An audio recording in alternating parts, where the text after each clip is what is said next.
everyone. Good morning. And welcome to Third Unitarian Church. We're so glad you could be with us here this morning to celebrate life, grieve our sufferings, and connect with one another. We hope you find Third Unitarian Church to be a place that enriches your spirit and motivates you to take action to bless the world.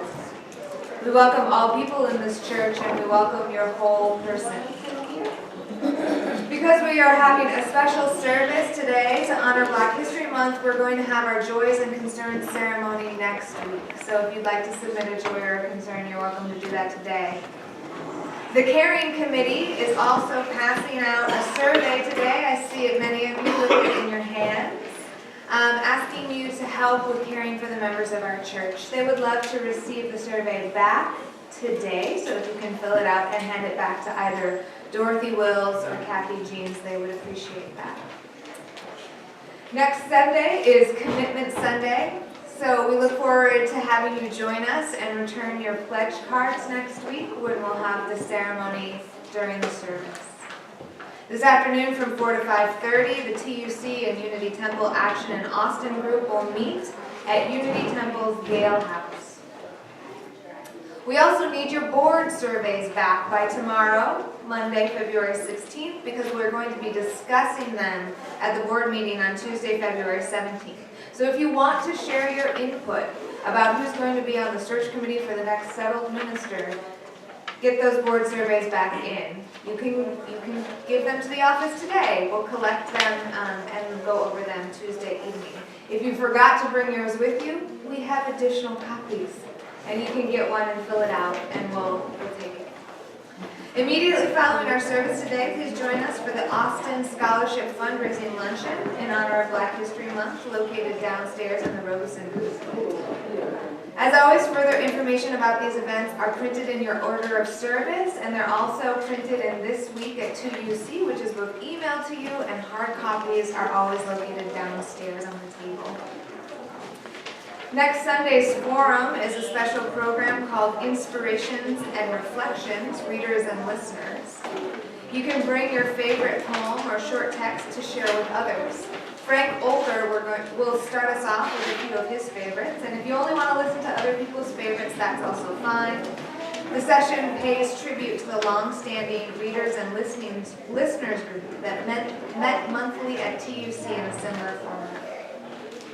Our celebration of life for next Sunday is The Arc of the Universe's Long, Faith in a Better World. Likely inspired by Transcendental Unitarian minister Theodore Parker, Martin Luther King Jr. said, "The arc of the universe is long, but it bends towards justice." How long is that arc? How, in fact, does it bend? Can we see its curve, or do we take it on faith?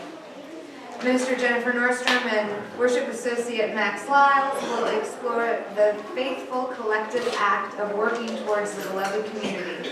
And again, this will include a ceremony of commitment to this community as we turn in our pledge cards.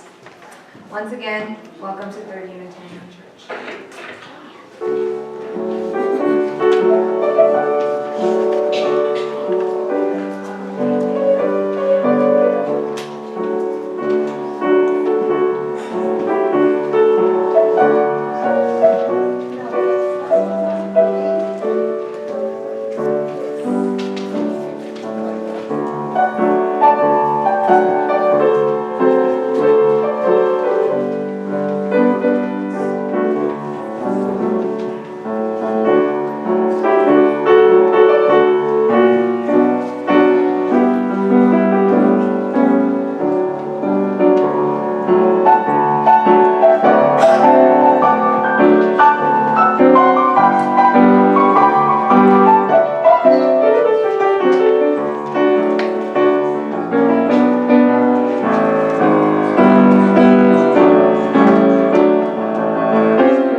We light this chalice, a symbol of hope, faith, freedom, and love, and connect with Unitarian Universalists in the past, the present, and the future.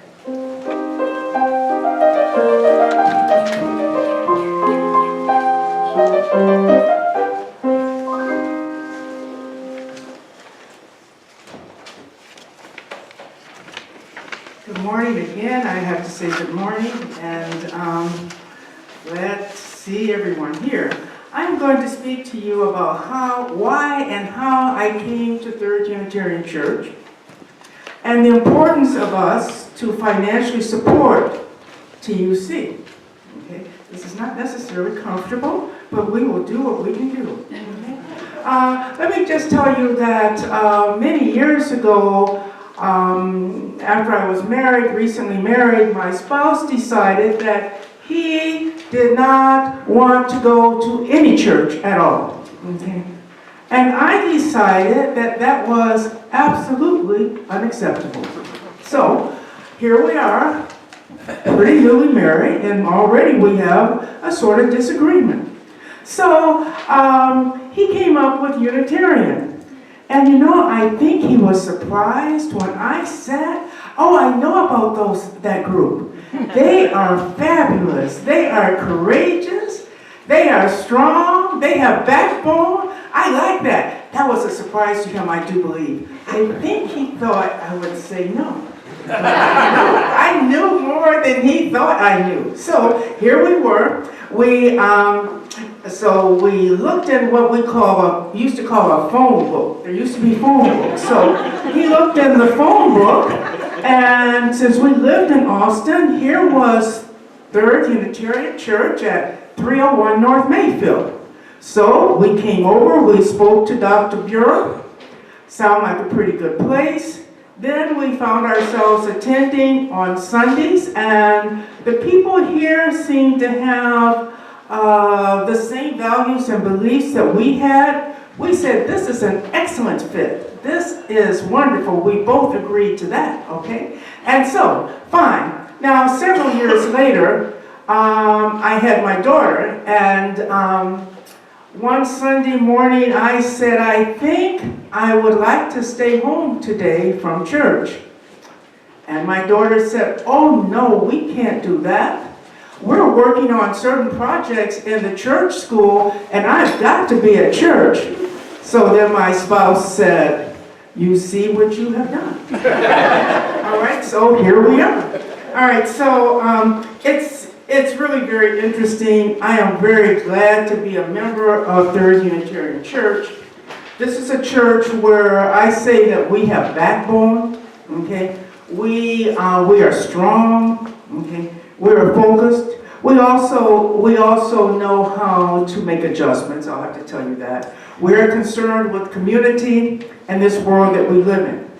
And so, I'm going to go on and tell you that during the time that I have been here, I have found that we're able to discuss and we're able to debate. Some of the debates we have had among ourselves and in groups have not always been very comfortable. Okay? And if I had a video, which would not be a nice thing to show you, I could show you some meetings where you would not know if you should laugh or cry. Okay? All right. But for sure, it would be emotional. I bet you that. Okay? So I have found that during the years that I have been here that it has been important to me to have a full-time minister, to keep a religious education program for our young people, for also our forum and religious education program that we call Forum for the adults, office staff and administrator of the office, really, really important. I don't know, this is a very busy place here during the week in terms of what the minister and office staff have to deal with. Okay. It is important to have a musician here. Okay, we have great music. And there's all kinds of other things that cost money that is a part of keeping up this building. Okay?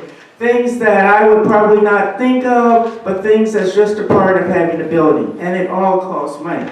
So it all comes down to dollar signs that are attached to this. Now, I am just doing the talk here, okay? But I know that together, we know how to do the walk, and we will find a way through pledging or through other activities to keep Third Unitarian Church moving so we can continue to work on those goals that are important in this world that we live in. And that is all I have to say, and thank you very much.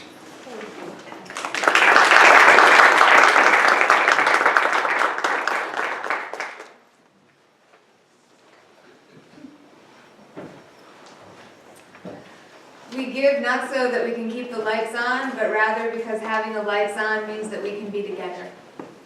We give not so that we can have the heat on, which it will come on, but rather because we recognize that not all of us have heat.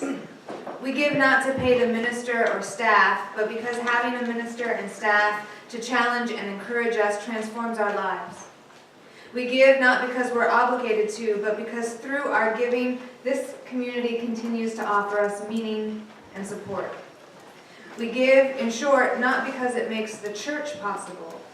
We give because the church helps to make all of us together possible.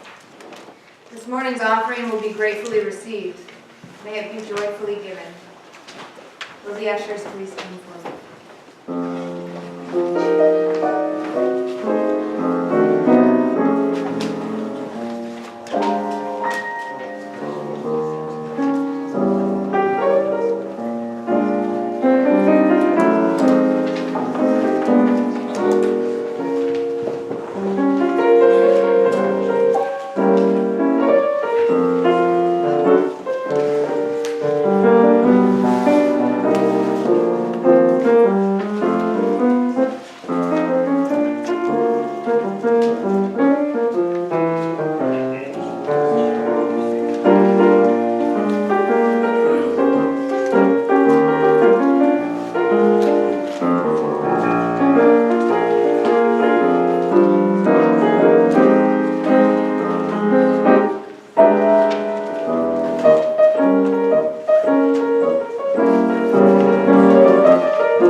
Children, grandchildren, or whatever children you might have contact with you.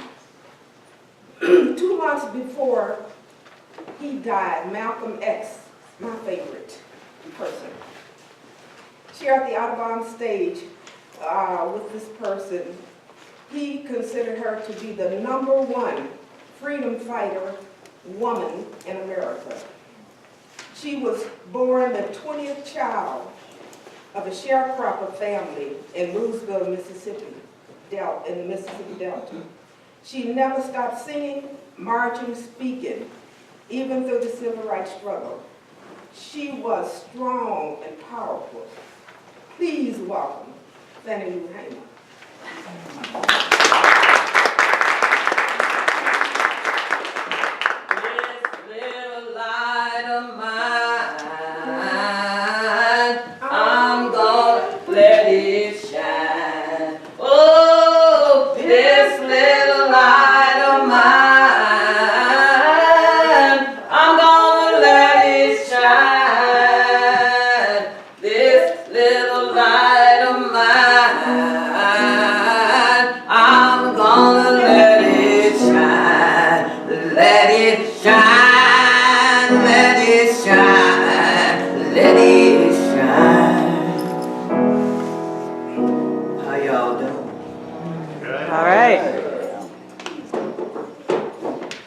October 6, 1917, I come into this world. The youngest of 20 children born to Jim and Lou Ella Townsend. They named me Danny Lou. We live on a plantation and we slept in a tin house. Nighttime we sang songs, Papa tell jokes, and we parched peanuts around the fire. I love school, reciting poetry, but I couldn't go no longer than 6th grade. See, we plant and pick cotton, give half to the man what owned the land. This is what they call sharecropping. Life wasn't much better than slavery. We were still breaking our backs, working from sunup to sundown. Sharecropping credit and no right to vote is how white folks kept poor black folks down. Trying to raise up could cost your life. One year Papa done good, so he rent some land and buy 3 meals, Ella, Bird, and Henry. A white man put Paris Green in the food trough, kill every animal we had. That poison knock us right back down flat. We ain't never get back up again. All my young life I worked the farm, but I ain't never had enough to eat. I asked my mama, how come white folk have everything and they don't even work? My mama say, hate to make you weak. America's sick, and we their only hope. When her clothes tear, she patch them. When the patch tears, she patch that. I swore when I got grown, my mama was never gonna have to wear no more patch clothes. Within the old home place, a patient smiling face would always shed good comfort, hope and cheer. And when she used to sing to her eternal King, it was the song the angels love to hear. If I could hear my mother pray again, good. If I could only hear her tender voice, and then how happy I would be.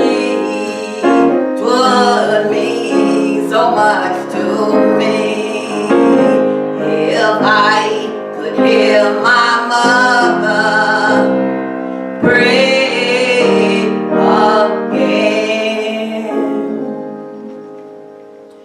In 1944, me and Pap Hamer get married. We couldn't have no children, so we adopted Dorothy Jean and Bergerie. Pap run a little juke joint. We make and sell liquor. Daytime, I pick cotton. Nighttime, I clean the Marlowe house and keep his books. It took all this just to get by. One day, they little daughter say, "You ain't got to clean this bathroom too good, it's just for old honey." We had to use an outhouse, but they dog had his own indoor plumbing. I asked God to just give me a chance to do something about what's going on in Mississippi. All my life I longed for change. It was slow coming. I ain't never give up hope.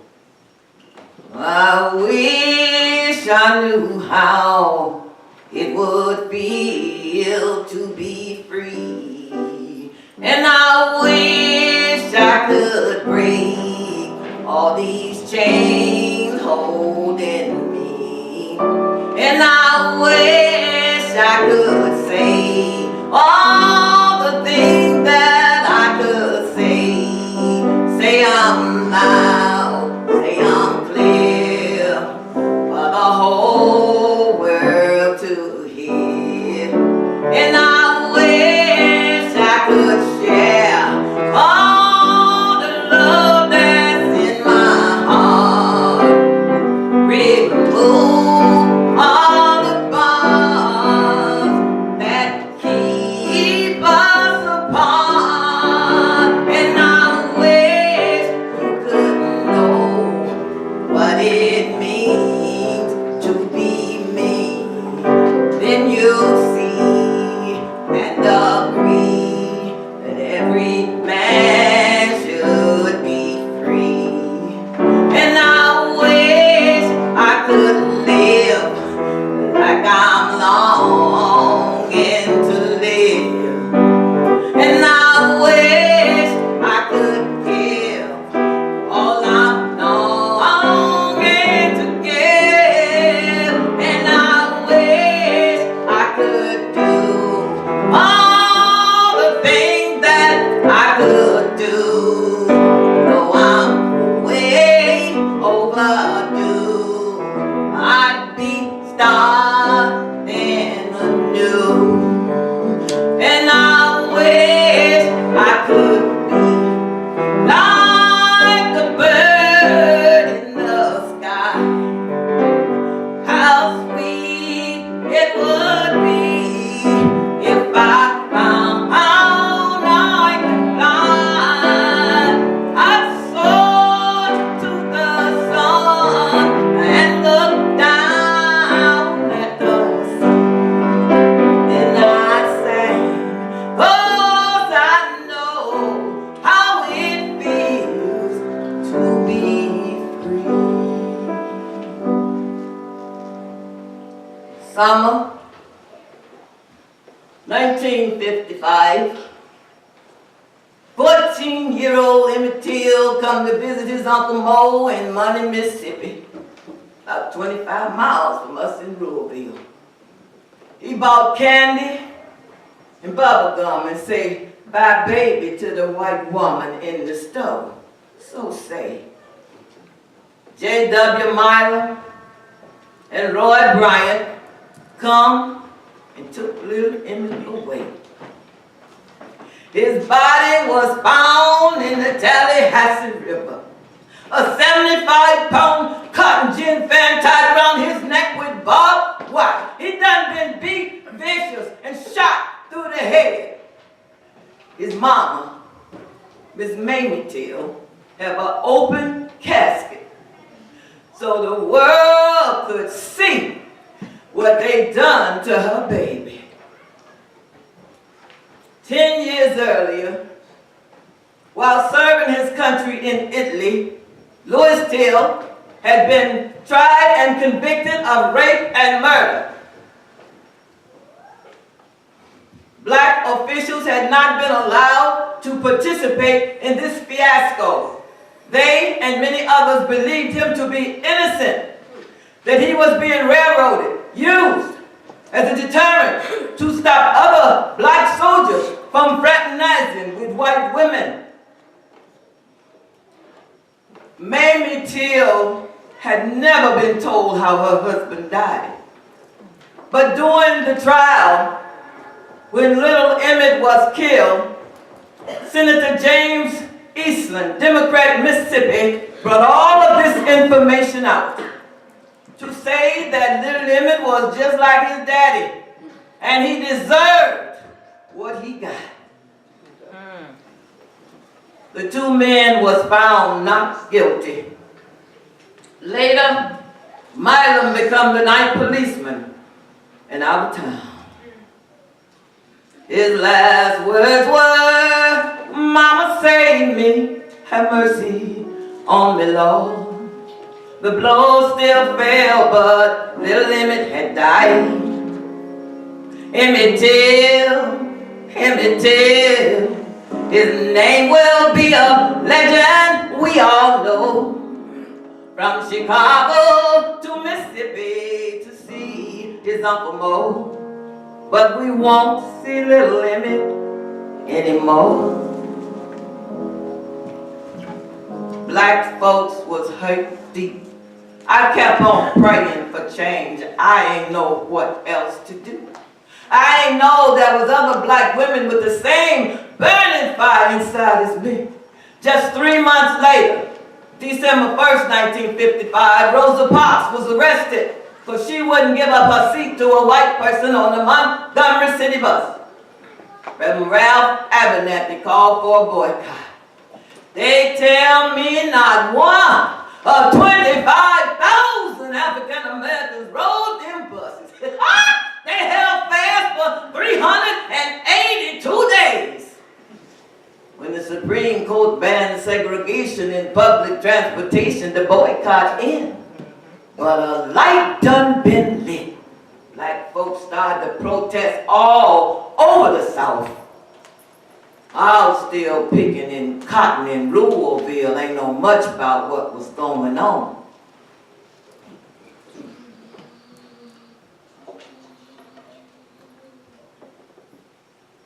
In 1957, Governor Albert Forbes called out the National Guard to block 9 black students from going to all-white Central High in Little Rock. President Eisenhower ordered in federal marshals. The civil rights movement forged on. 1960, April, 4 black A&T students sat down at a Woolworth's lunch counter. They was beat up by whites. The second day, 20 come. The third day, 50 come. Some was white. Reporters let the rest of the country know what was going on.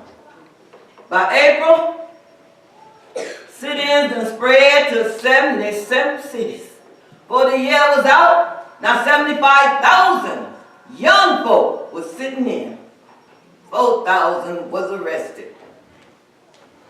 1961, 7 black and 6 white got on a Greyhound bus in Washington, D.C., headed for the Deep South to challenge segregation and interstate travel. They was beat. The bus was set afire. The Freedom Riders went on. So did the beatings. The police ain't do nothing. That same year, I was sterilized without being told. When I asked the doctor,